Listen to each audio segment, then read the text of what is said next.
Have you ever felt like a silent spectator in your own life, watching others write your script while you stood frozen in the wings? That moment of epiphany, that stark realization that the stage you're on is rigged against you, is the single most powerful catalyst for genuine personal evolution. It is the deep, clean crack that allows the light of truth to finally penetrate the carefully constructed facade of a false existence. This feeling, the visceral, stomach-dropping certainty of betrayal orchestrated by the very people sworn to protect you, is not merely an emotional wound. It is a forced rebirth. It strips away every layer of artifice and expectation, leaving you raw, exposed, and ultimately free to build a foundation that is truly your own. The story of Willow, the quiet programmer who watched her mother and sister dismantle her relationship piece by piece, is a timeless echo of the struggle between the self we are told to be and the self we are meant to become. The chilling simplicity of her mother's words, "She's stronger and better for you," was more than an insult.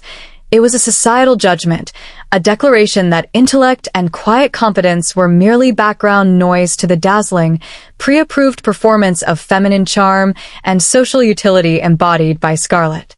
This moment, when the weakest link in her own life broke cleanly into a profound silence, wasn't a defeat.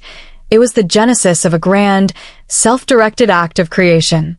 It was the moment she stopped asking for permission to exist and started demanding a space for herself. In the narrative provided, we see a masterclass in emotional machination. Linda, the mother, is not simply manipulative. She is a meticulous curator of her family's public image, utilizing the classic rhetorical device of redefinition. She redefines Willow's quiet purpose and competence as a lack of connection and emotional readiness, while framing Scarlet's passive compliance as desirable support. This subtle yet devastating psychological operation served to gaslight Willow, making her doubt the validity of her own reality and her relationship with Ethan. The use of advanced English vocabulary like artifice, clever or artful deception, illusion and machination, a plot or scheme, perfectly encapsulates the mother's sophisticated treachery. Willow's retreat to the objective, logic-driven world of screens and lines of code was her first act of resistance, a subconscious refusal to participate in the subjective, favoritism-driven chaos of her home. The digital world offered her certainty, a concept antithetical to her family's house of illusions. It offered a meritocracy, where debugging was a clear, solvable process, unlike the impossible task of debugging her family's dysfunctional dynamics. When she finally left Boston, she wasn't running from them. She was running toward the only place she could truly find herself, a future defined not by their expectations, but by her own uncompromising will. The ensuing years of struggle, the discomfort of the Seattle fold-out couch, the raw honesty of her therapy sessions with Dr. Linden were the crucible, a period of intense testing and rebuilding where clarity became strength. This strength manifested not as loud aggression, but as equanimity, mental calmness, composure, and evenness of temper, especially in a difficult situation, the quiet, formidable power of someone who has nothing left to prove to those who abandon them. The ultimate question presented by this seismic shift is, when the world you trusted crumbles, do you lament the loss of the ruins, or do you dedicate yourself to becoming the architect of a new, unbreakable structure? The second chapter of Willow's journey, stretching across the quiet years of her Seattle exile and her eventual triumphant return to herself, is a profound lesson in the slow, meticulous alchemy of self-mastery.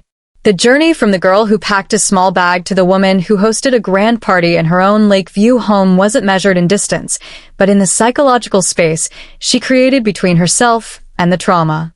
To be a survivor of deep familial pathology is to constantly navigate the urge to define oneself by the wound. Willow, however, chose a different, far more arduous path. She chose to define herself by the rebuilding. This process is a classic example of what philosophers call existentialism, the idea that a person's existence is a freely made, self-chosen enterprise, where existence precedes essence. Willow rejected the essence, the weak, secondary daughter. Her family prescribed and created a new existence, the successful, intentional architect of a controlled life, from raw willpower. This act of self-authorship required a mastery of emotional distancing and a keen understanding of self-efficacy, the belief in one's capacity to execute behaviors necessary to produce specific performance attainments. Her work in technology, the very thing her mother had dismissed as a tech cave, became her greatest asset. Programming, at its core, is problem-solving, identifying a flaw, a bug, isolating it, and writing new, functional code to replace the error. Willow applied this methodology to her life. The vivid character moment of Dr. Linden's direct, therapeutic confrontation. You weren't chosen because your family didn't want to see your worth. That's not your failure. Is the linchpin. It's the moment the narrative shifts from "why did this happen to me" to "what will I do now?"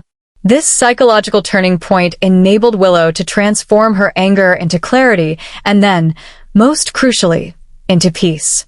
This peace is not the absence of conflict, but the unshakable knowledge that one can handle any conflict. The vocabulary here emphasizes this internal transformation, arduous, involving or requiring strenuous effort, difficult and tiring, and pathology, the science of the causes and effects of diseases, but used here metaphorically to describe a deeply unhealthy or dysfunctional state. The appearance of Michael, her husband, is a further testament to her rebuilt equilibrium. Michael is the anti-Ethan. He is steady and warm, not a prize to be orchestrated, but a partner who offers grounding and validation. His presence alone causes Linda's expression to flicker, a tiny, satisfying moment of recalibration where the curator realizes her exhibit is no longer under her control. The ultimate historical parallel here lies in the concept of the self-made individual, a concept deeply ingrained in the American narrative and, by extension, in the universal language of aspiration. Willow built her success not on social polish or inherited privilege, but on sheer competence and resilience. Her Seattle home, with its intentional design, is the physical embodiment of her rebuilt self. When her family walked through those doors, they weren't just entering a house. They were entering her sovereign territory, where the old rules of favoritism and manipulation no longer applied. This shift sets the stage for the dramatic confrontation where the past and the present violently collide. How do we reconcile the person we were with the person we have become when the very source of our former pain reappears, threatening to dismantle the hard-won peace we have achieved? The third chapter plunges into the heart of the dramatic confrontation, a masterfully executed scene of emotional disclosure and reversal that serves as a powerful historical analog to the concept of reckoning, a settling of accounts. The scene at the dinner table, with Michael calmly setting the trap by asking, "When was the last time all of you were in the same room together?" is a brilliant narrative stroke. It forces the unacknowledged trauma to the surface, making it impossible for Linda to maintain her carefully constructed season of life euphemism. The room's sudden stasis and the subsequent stiffening of Scarlet and Ethan underscore the immediate, physical power of unspoken truth. This is not mere family drama. It is a profound philosophical teaching on the nature of accountability and the necessity of confronting willful ignorance. The vocabulary here is deliberately impactful, using words like disclosure, the action of making new or secret information known, and reversal, a change to an opposite direction, course, or position. The most compelling and unforeseen moment is Scarlet's crack. The golden child, the passive beneficiary of the mother's intrigues, is the one to finally break the silence. "Mom even drafted messages on your old device," she confesses. "She had me send them, so they look like they came from you." This revelation moves the mother's actions from simple interference to criminal-level premeditation and deep-seated emotional abuse. Scarlet's confession, born from thinly veiled envy and a clear case of flying monkey syndrome, a psychological term for someone who acts on behalf of a narcissistic or manipulative person to carry out their bidding, is her first, tentative step toward authentic selfhood. She realizes she wasn't a chosen one. She was simply a more malleable tool. Ethan's subsequent, shame-faced confession, "I trusted the wrong people. I should have talked to you," is the final piece of the puzzle. It validates Willow's initial gut feeling and removes the last vestiges of self-doubt. He was weak, not malevolent, but his weakness facilitated the mother's destruction. The confrontation culminates in Michael's calm, yet absolutely formidable, intervention. What you did was abuse, emotional manipulation. This is the moment the external, objective truth is applied to the family's internal, subjective chaos. Michael, a complete outsider, uses precise, emotionally unimpeachable language that Linda cannot deflect. His presence, his non-flinching gaze, acts as an immovable object against her accustomed, irresistible force. This dramatic scene beautifully illustrates the power of lexical precision in high-stakes, personal confrontations. The use of the word reckoning emphasizes that this is not a petty argument, but a moral and emotional settling of debts. The universal wisdom here is that true change only begins when the comfortable lie is shattered by the uncomfortable, undeniable truth, often delivered by an impartial witness. Willow's final words to her mother, "You cost me years, but I built myself back without you," are not a plea for sympathy, but a declaration of sovereignty. She wasn't seeking her family's validation.